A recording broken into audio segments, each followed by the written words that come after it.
The Your SIM is not supported error on Mint Mobile typically indicates your phone is locked to another carrier, incompatible with Mint's network, or requires a carrier update.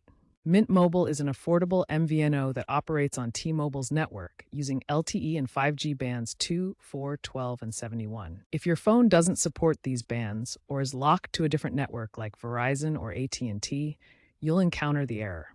Since Mint Mobile is an MVNO, ensure your phone is unlocked.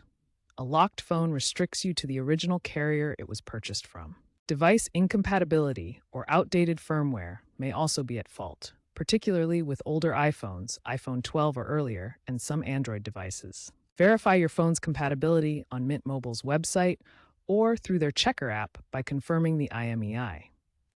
First, confirm your phone is unlocked.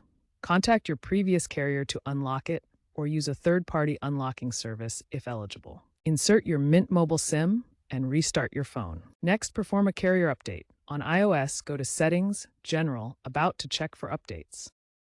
Reset network settings if the issue persists. On iOS, go to Settings, General, Transfer or Reset iPhone, Reset network settings. For advanced issues, use Mint Mobile's app for AI-driven diagnostics or contact their support. In 2025, Mint Mobile has enhanced these tools, often resolving issues without human intervention. The FCC's push for eSIMs and unlocked phones also helps, as eSIMs eliminate physical SIM card issues.